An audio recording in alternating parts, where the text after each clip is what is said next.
Hello everybody, welcome back to Kate Rebel's Realm. I'm Kate Rebel. Thank you for coming back. This is actually the last video before I start diving into the legendaries, so I'm very excited.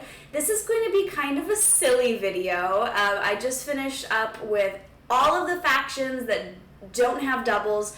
Obviously there's some other factions, but the epics are just doubles that we've done before, so I'm going to save going through all of that and wait until I do the video for those factions because they are just legendaries, so that's what I'm going to do.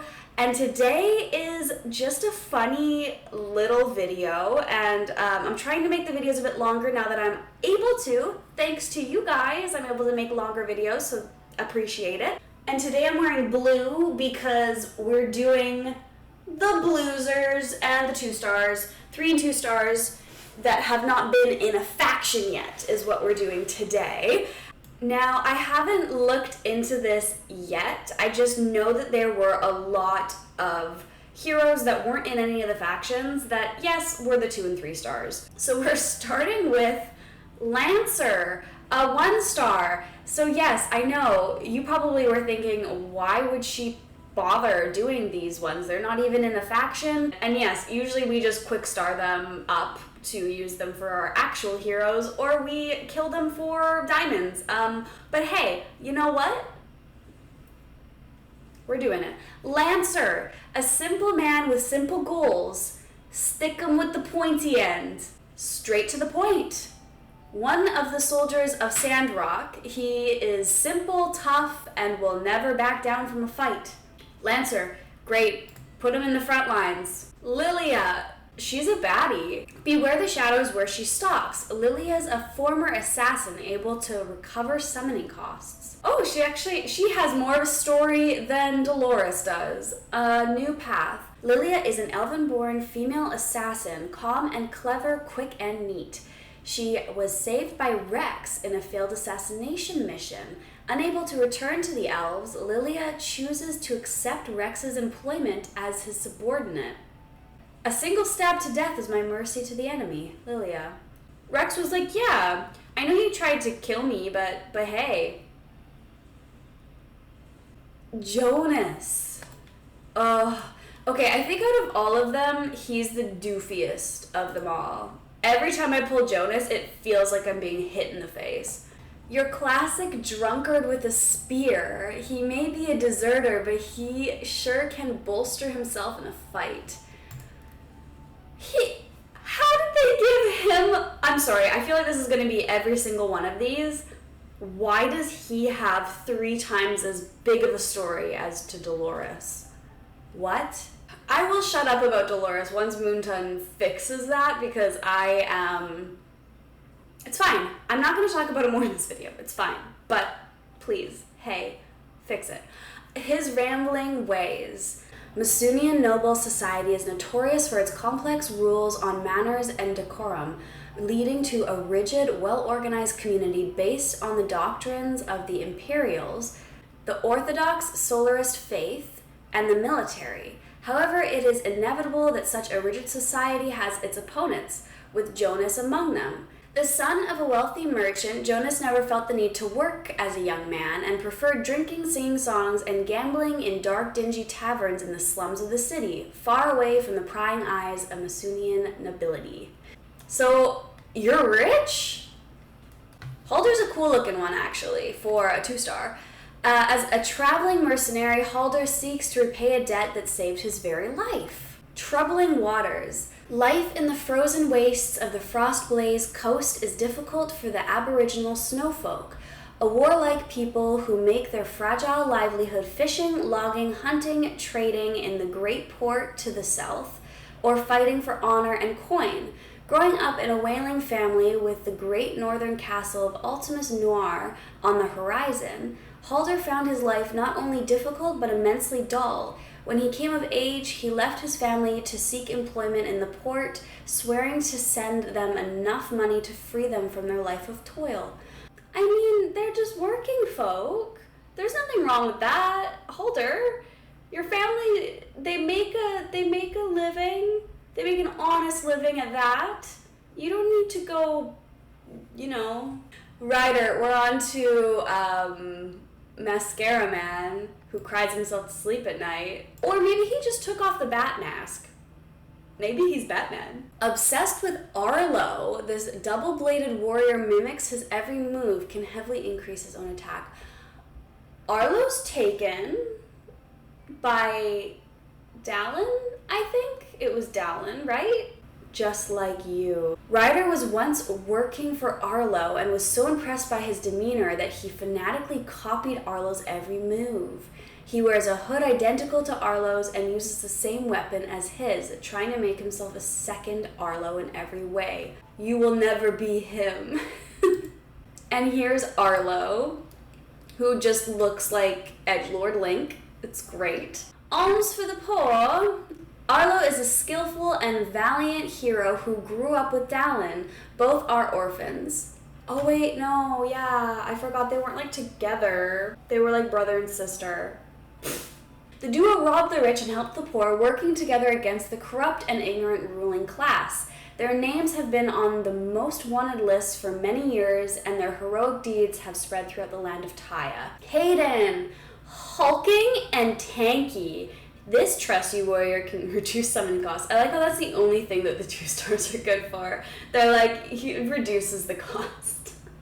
Shield and sword. One of the captains of Sandrock, he is so loyal and brave that he always fights on the front line. I'd rather die in the front than survive in the back. And then I immediately off him. Gogren. Descent into madness. Gogan is wildly renowned for his madness and cruelty. He was once a member of a small tribe called the Bloodhands, which was completely eradicated by a mysterious fire of which Gogan was the sole survivor. During his youth, he survived being sacrificed to the Storm King, the experience rendering his entire body marked by a mysterious crimson color and filling his soul with fire. Feared by his own people, Gogren's appearance is enough to frighten even the most battle-hardened orcs. Rather than being troubled by the fear his tribesmen displayed towards him, Gogren relished in their terrified looks. Suffering from rage-fueled dementia, the intensity in his eyes reflected an affinity for mindless carnage. One day he lost control in a bloodbath frenzy, putting a violent end to his remaining clansmen. Propelled forward by a mysterious current, Gogren sometimes wonders if someone else is pulling the savage strings that bind him. He has dementia? That's so sad. He's like, somebody kind of took over me. Now I feel like a puppet because I don't know why I do what I do because I don't even know who I am anymore. Durell. Elf? Vampire? Both? Bloodbound. Born millennia ago in the Elven Kingdom, Durell spent his hours reciting poetry in the lush shade of the mighty trees, escaping the golden sun and enjoying the beauty of the silver nights. As his years passed in the service of the Elven King, guarding the borders of the land with his bow, he saw a beautiful elven maiden illuminated by the magic of the moon. Enraptured by the sight of her, Durell asked for her name, and she answered Tristiel. They knew from the magic of that evening that they had found their soulmates and would spend their long elven lives together. However, that life would be longer than either of them could have imagined, for on one silvery evening, while Durell was foraging, Tristiel was attacked by a strange humanoid that drew her blood. When Durell returned, he found the humanoid looming over her, and before it noticed him, he slew it with his bow. A strange sickness soon fell on Tristiel, and she sought the help of the Elven King, showing him the head of the strange humanoid. A silence fell on the court of the king when he announced it was a vampire that Tristiel had been doomed to such an existence, cursed by the gods, and would thus be banished beyond the Elven Kingdom before the bloodlust took her. Durell chose to leave with Tristiel and begged her to transform him too so that they could spend an eternity together. Tristiel refused at first, but finally acquiesced, and they spent many eons wandering Taya together before settling with fellow vampires in Full Moon City. Here she noticed a change in Durell as he twisted with hatred and anger at his banishment from his home. The guilt was too much for Tristiel, and she threw herself off the highest peak in the Sanguis Mountains, leaving a note for Durell. Since then, Durell has grown even more twisted and hateful, cursing the happiness of mortals and refusing to believe that Tristiel could have truly died. He continues to wander Taya in the agony of the sun in search of his lost love and draining mortals of their blood with glee to sustain him on his quest. I don't think that Tristiel's a hero in the game, but can it be this huge thing like, oh my gosh, she's not dead? Undead times 2. That was actually a really good story for a 3-star. Shelor. Savage beauty. Shelor, the beast of the giant wood, is a brutal orc fighter who is feared even by her clansmen. Her story spread throughout Taya's taverns, keeping the orcs' enemies awake at night. Among the horrifying rumors are that she slaughtered an entire human village by herself, that she would cook her enemies alive and then eat them, and that she even beheaded her twin sister with her own hands. It is hard to tell whether some of these horror stories are true, but she is bloodthirsty, frequently wielding 2 battle axes to cut the enemy to a bloody pulp, with her sharp teeth to tear the enemy's throat and going on a killing spree. It is said that Shelor and her twin sister Ekra were abandoned by their clan in the wilderness when they were little, each with only an axe, due to the orcs' superstition on female twins. They both survived, however, because Shelor received the Storm King's blessing. This cruel god is said to whisper to Taya's most destructive creatures, inciting them to forge a new world through a baptism of blood and fire. Ekra insisted that they both survived through their own strength, which Shelor considered blasphemy, so she strangled Ekra herself. Awakened by the desire to destroy, Shelor took Ekra's axe, cut off her head, and brought it to a powerful orc chief, thus providing her strength and requesting to become the clan's female fighter with shield. After becoming a female fighter of the Zaa clan, her unyielding nature and fierce fervor made other orcs fearful, and she quickly grew into an elite fighter who was sent to the front lines of battle. Her necklace, made from the fangs of the beast she killed, shows her devotion to the Storm King and frightens her foes. She is devoted to the Storm King's belief in destroying the current world to build a new one, possibly due to her natural endowment or a personal penchant for blood. This makes her difficult to deal with as an enemy and unpredictable in her actions as an ally. She invariably makes enemies everywhere she goes, and when she fights for Wrath's survival and Storm King's glory, she always brings bloodshed. Do not mess with her. That was also a really good story. What if we brought like a headless orc woman and it's Ekra? She's headless, orc, like Baron, defender, has a helmet on, and also is undead. Rutu! The Scalekin's in it for the thrills. Happy looting. Rutu is a member of the Scalekin looters. He and his team range in the jungle, robbing the wealth of travelers trying to cross the woods. Rutu, however, is a little different. He is not moved by the wealth, and he is even willing to return the loot to those unlucky victims. In Rutu's own words, he enjoys the process of looting more exciting than the result of it. He's a catch and release.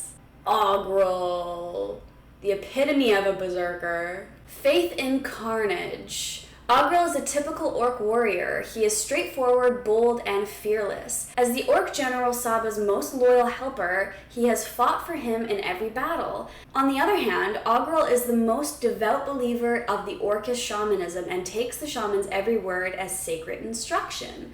General Sabas, however, is scornful of Ogrel's beliefs and often ridicules him. Most of their quarrels are caused by their disagreement over faith, but in no way has affected Ogrel's respect and loyalty for his boss. Okay, boss, you may hate me, but I'm still gonna fight for you. Okay, Barkley. The pursuit of glory. Being born into a noble family like Barkley's in the Masoon Empire can be both a blessing and a curse. To an outsider, the opulent and lavish lifestyle he once led, filled with constant balls, feasts, and tourneys, may seem to be paradise, but the life of a Masoonian noble is fraught with intrigue, sensibilities, and a code of conduct and morals so crippling it has led to the undoing of many an aristocrat. It is for the reason that many prefer the stability of a career in the Solarian priesthood or the relative freedom of the life of a knight in pursuit of purity, an ancient and tested way of proving one's worth in the empire and increasing one's social standing. However, only a select few great warriors are ever made knights. Barkley has long believed he has the potential to be one such warrior. I'm Barkley! My name's Barkley. I am a fearsome warrior. I am noble, and I will be the best of them all. It's a jib-jab. A distant relation of the Emperor, Barkley felt he was destined for a life as a knight, spending his early years training with his martial arts teacher in a way of the sword, the bow, and the pike. While he struggled with the sword and bow, he found his true skill lay in the pike. After serving a campaign under the Emperor to expand the realm's borders, Barkley requested the Emperor make him a knight. As dictated by tradition, the Emperor gave him a quest to prove he had the traits essential in the Masunian knight. He told Barkley to bring him the head of the giant Bendigo living in the mountains of the border of the realm that had been terrorizing shepherds. Barkley agreed, and after a long, perilous journey following a map given by the Emperor, he found the lair of the giant, asleep. Barkley slew the giant and took its head as a trophy, triumphantly presenting it to the Emperor. It was sleeping. It was sleeping, Barkley. I'm a fierce knight. I took down a big old giant named Bendigo. I took him down. Fearing Barkley was perhaps too arrogant for knighthood and seeing the giant's head with its closed eyes, the Emperor denied Barkley's request and refused to make him a knight as he had not shown sufficient bravery, having killed the giant as it slept. Outraged, Barkley set out on a mission to prove himself to the Emperor, traveling around Tyre to demonstrate his worth so that one day the Emperor would regret his decision. Decimus. Decimus is actually kind of a clutch 3-star. Betrayal in the Pits. Betrayal in the Pits. Decimus was once a brave human warrior, defeated in a war between the human empire and the mortal city. He was captured and enslaved by the enemy. Unwilling to surrender, Decimus was thrown into the gladiatorial arena to fight other slaves and please the nobles of the mortal city. The nobles made a shameful promise: whoever survives the arena will be free. Hearing his promise, the slaves fought for the chance to regain their freedom. After several days of bloodshed, Decimus survived to the end by killing the last of his opponents. However, instead of fulfilling their promise, the vile nobles donned a mask of undead for the champion, turning him into an undead. From then on, Decimus' soul gets trapped in the mask and he has to fight endlessly, leaving his flesh long decayed. That's so sad. Evil rich nobles. Nash! His name hits the nail on the hammer. Head. Honor abandoned. Nash was once a soldier of Maul's Deep Sea Legion, but got expelled by his race for deserting a battle. He then became a pirate after fleeing to the surface, plundering human ships and other weak marine travelers for a living. Knowing Marine Buffy... Marine... Wait, is that her last name? I just looked up Buffy as a last name, which is basically how you say it. You say Buffy.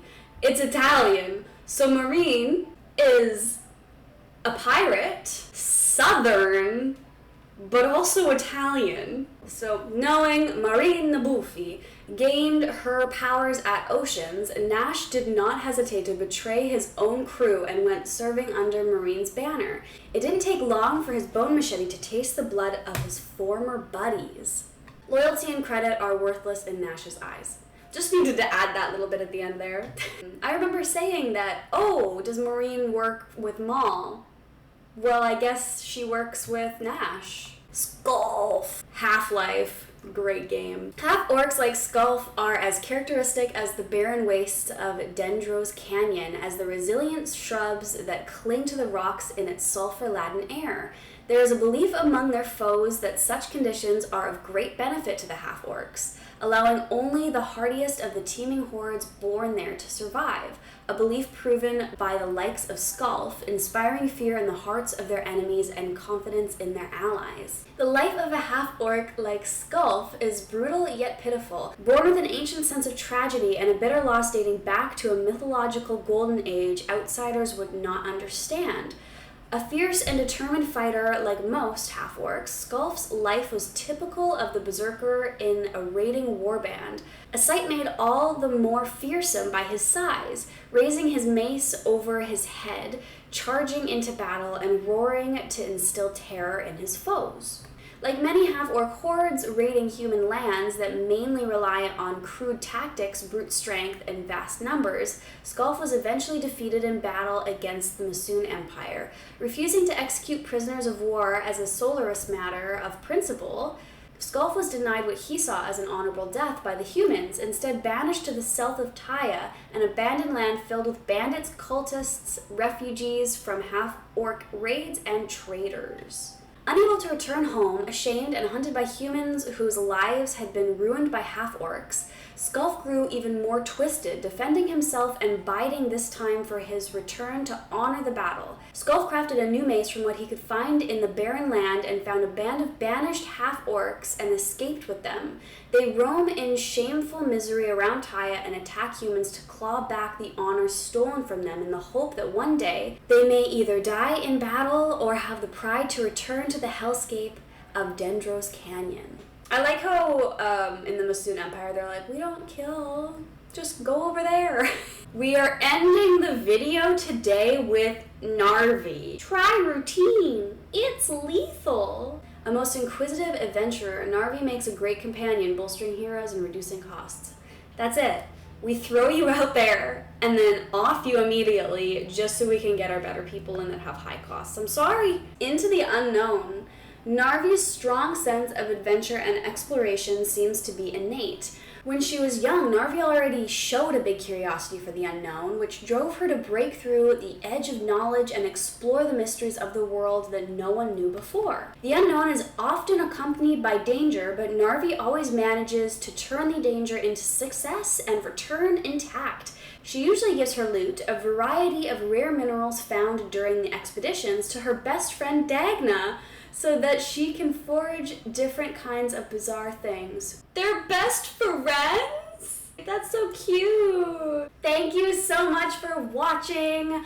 I actually had a lot of fun doing all the random critters that didn't do good enough to actually get into a faction. That was fun for me. I hope you enjoyed as much as I did. I am Kate Rebel. This is Kate Rebel's Realm, and I will see you guys next time with the legendaries.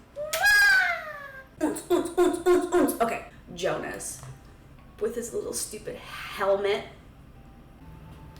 Obsessed with Arlo. Oh my god, wait, what?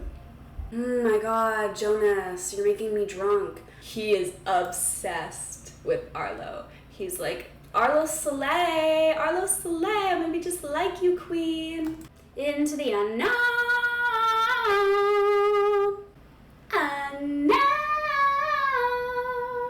My lizard hates me. He's like, I'm trying to sleep right now. He's in it for the plot.